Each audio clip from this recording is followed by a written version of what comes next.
Hi guys, welcome to another video. We're going to be talking about the premium deck sets that are going to be coming out in July for us in English. JP is going to be having access to this, and I think on one of the next product streams, I think it's going to be the first of March, we're going to be getting a versus match of Revengers versus Jewel Knights. But first, let's start actually with the Jewel Knight main deck that we were kind of alluded to. This is possibly the best product that we have seen be revealed in a very long time. I think with the help of Chris, you can see Chris over here, because I think it was given to us by Typo, but I think Typo was watching Chris's stream that he was doing most of the product stuff, as he does. So it looks like we do have OG Salome. You're probably going to replace this with V. Sorry. I mean, it's fine outside. It's fine out of the box. You can play this. This is fine out of the box. I'm just saying that if you wanted to possibly upgrade this deck, you're possibly going to replace some of these cards. I think most of the lists do not run reversed Ashley. You will probably need to pick up a couple more copies of regular Ashley, but she costs nothing really right now. Some of the most important things are like the Jewel Knight grade 1s and grade 2s. Those are the most important units.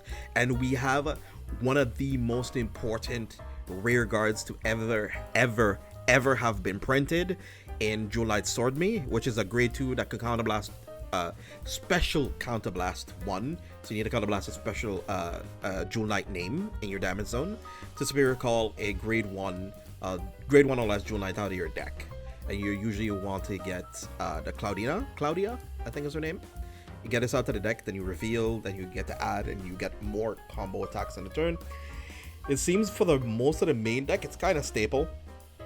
Most of these cards are already played in Jewel Knight already. Maybe you would want to consider running Miranda, the grade 2 Jewel Knight, instead of this one for the Legion, because you don't really run the Legion in regular old Jewel Knights, but you could. I mean, if you feel like you want to like go into the grind game, you could run it as a one-of. I don't feel like the Legion is all that good, but you could do that.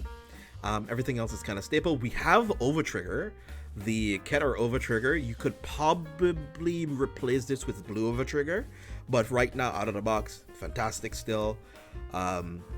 You'd probably want to replace these with the Alt Mile crits, the ones that go into Soul. The damage defensive crits to draw a card are fundamentally a little bit better now, especially with the printings, the new printings of them, but they're relatively cheap. They're out of the collection set that we've gotten just last year, so trust me, it's fine. You're not hurting. You're not hurting for these. And then further, we have the Stride crits, which are just good as well. Then we have Draw, PGs, Heal Guardians, and then Elementaria. It's really insane that you're getting an Elementaria out of the box, because even right now, even it's been reprinted a bit, it's still a box topper for the most part, and it's still a promo for the most part, and having to find it, it's kind of difficult. And now we have the G-Zone. G-Zone, you get one Crystal Luster Dragon, which copies your ability of your Vanguard. You kind of want the V Salome for this, or Ashley, V Ashley, which gives you a chance of being able to superior call 2 units instead of just 1. And it also gives you a chance that when it's placed on top of your Vanguard, you get additional abilities by playing 1 counterblast. So Salome V and Ashley V give you additional abilities. But this is fun. But the Jewel Knight Premium doesn't really need Crest to operate or become very strong. The G-Guards are kind of whatever, sadly enough. Royals suffer from an issue that as long as you don't have rear guards on the board, you're going to be hurting. You're going to be in for a bad time. And then the offensive section of the G-Zone is mostly Crystal Luster, maybe Twin Swords, and then maybe Alt Mile sometimes. And of course, having Messiah be reprinted is kind of insane. It is fantastic. And then for the Force markers, you get 4 copies of Force 1, 4 copies of Force 2, you get your Crest, you get your Guardian ticket, and you get your Shield ticket, your Quick Shield ticket that you get off of your V starter, which is fundamentally insane. I don't know. Like, right now, this is probably going to run you like 50 to 60 bucks. Trust me, it's worth it. You're basically, the 50 to 60 bucks is basically paying for the 2 cards out of the G-Zone, one Elementaria, and Swordmys. So it's fine. Pick it up, it's fine. I would say maybe even pick up like 2 copies possibly. Like I mean, bro, come on. Come on, you're not losing out how much. And then we have the Revenger version, which is running kind of a list that I was running actually. I've been currently testing on CFA Cardfight area a Revenger list, also using the reverse Revenger. I think I'm only running instead of these Revengers, these 2 sets, I'm running a Legion instead with Phantom Blaster Abyss Revenger, which allows you to kind of do a bit of a grind game. You end up calling like some of your triggers out to your deck sometimes off of your Revenger skill. I find it interesting that we don't have Revenger crits, so that could possibly become an issue, maybe, but we'll have to see. And then we have 3 copies of Mana, which is by far the biggest deal out of everything. And we also have of course, the Keter OT, Heal Guardians, PGs, fantastic stuff. Just value. This is absolute value. Wrapped Dragon, 1 Chain Ranker. The G-Zone is kind of fine. Everything else is kind of fine. I really like that they cut down 1 Drag Ruler. I guess it's kind of nice. They went with 2 more Fessas instead. In one of the other previous previews that I had seen is that they were running 2 copies of Drag Ruler and then 1 copy of Morfessa, but it looks like they swapped it around the other way. So that's interesting. You would want to have at least 2 to 3 Chain Rankers. This is one of the interesting things, is that with Jewel Knights, you're going to probably want more Crystal Lusters than anything else. And in this, you're going to actually not really need that much Chain Rankers. You're going to possibly need like 2 or 3 Chain Rankers, maybe. Maximum 3, but I think 2 is fine. Yeah, 2 is fine. You probably would want the Diablo Stride, the one that does guard restrict to your opponent. It's a possibility you're going to be looking into. And then of course the Force Markers, Quick Shield Ticket, Force 1, Force 2, and the Crest. That's what we're getting. And then the Cecilia package. All of these have been mostly retrains and reprints of the V version. Just go to your collection series, your V collection series and stuff, and just pick these cards up. Trust me, you're not. I mean, this whole deck is mostly V. The only thing that's G in here is literally the Cecilia Vanguard, the Cecilia OG Cecilia. That's kind of it. Everything else is relatively budget friendly. All these cards are super easy to pick up. You're paying for the Elementaria, you're still paying for the Messiah, and then you're that's kind of it really. Katarina is kind of expensive right now. I think she's like 40 to 50 euros a piece. Hopefully future me will put a price correction if I feel so inclined to change to do that. Insane. And of course you get tokens, which is kind of nice. I like the fact that they give tokens to you, and then you get markers, crest, and shield tickets and token. All in all, the biggest winners for me are obviously the Shadow Paladin and Royal Paladin sets. Cecilia, sadly, she's been... A lot of the OG Musketeer stuff was very self-sufficient at that time, or couldn't really be used or mixed well with the premium stuff. And now with the V-Era cards, I think most of the deck is mostly V-Era now at the moment. And her being by herself as a deck rather than having her be mixed with Ashley, it's still kind of fine and fun. So that's still better than nothing.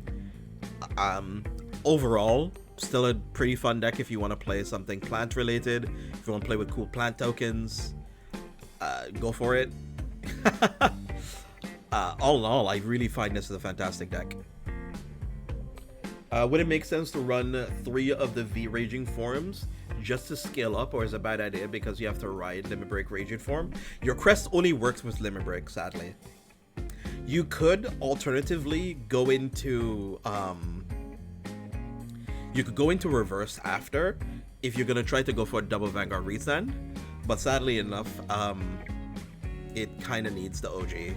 And going into the OG now gives you 2 force markers, so it's actually not the worst. I do say though, in my testing, I'm having an issue deciding whether or not I should be going Force 1 and Force 2. At the moment, I've been having more success with Force 1, but I think you're supposed to go Force 2 anyway. It's Yo, Crossbone VGS. Thank you so much for the raid. Welcome, boss. How you doing, buddy? Welcome, Captain. If we can give him a quick and fattest shout out real quick. The Tartu, I find interesting. It makes sense.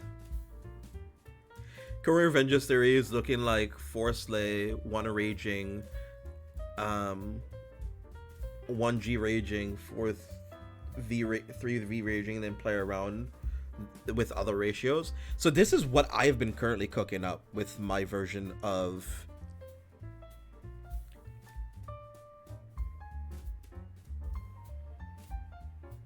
I love your tweet about Eugene Boost. JJ. Hey, let me see, let me go to CFC so I can show you guys for a sec here. So this is what I've been currently cooking up with Raging. This is based off of another list, a player's list though. It was based off of one of the Revenger players who played the Invitational. I mean, obviously he's going to be changing this fundamentally different. Let's see if I can find it real quick for you guys. I don't want to take you guys' time. Shadow Paladin. Deck edit. Yeah, this is based off of his list. So in my list that I'm currently been running, I'm running Grim Revenger 4 copies. There's 4 copies of the V version, 2 Maclear, 1 Fritz, obviously for your starter, 2 Ify, 4 copies, 2 copies of Blaster, 4 copies Dark Blast, 4 OG Raging Form. But I can see that being replaced because the V Raging Form difference, I took a shirt to you guys, I think is that you can ride. Let me see what's the difference between the V versions, because the V versions allows you to re-ride any, yeah, it chooses any of your Raging Forms to re-ride on top of it. So I guess what you could do is go into Raging Form G1, then you re-ride into V because they're the same name, and then if you use the ability to retire 2 if you have 3, right?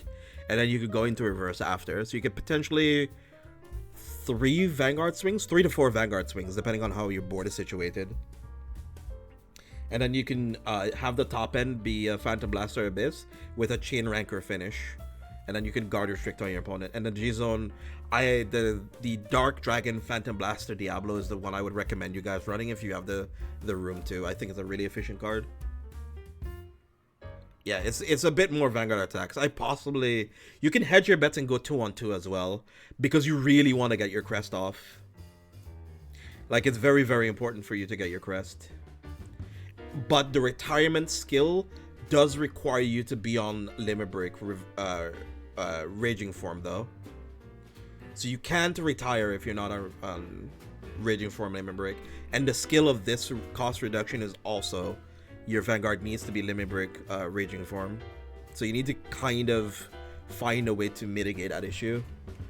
The only reason I'm still running it in this deck, even though I'm not running the V version, it's due to the fact that you can still have 2 Vanguard swings on it without having to commit cards from your hand. So I still find it's a fine addition to the deck as a 3 of at least. You can even run 2 copies of it if you don't feel like you want to be pressed on space, and you can run more grade 1s in the deck. Yeah, so this is the version that I've currently been running, and I find the blue over trigger, the Eidos Faro, is the one you probably want to go for. The June Knight version, I have not finished building that version yet.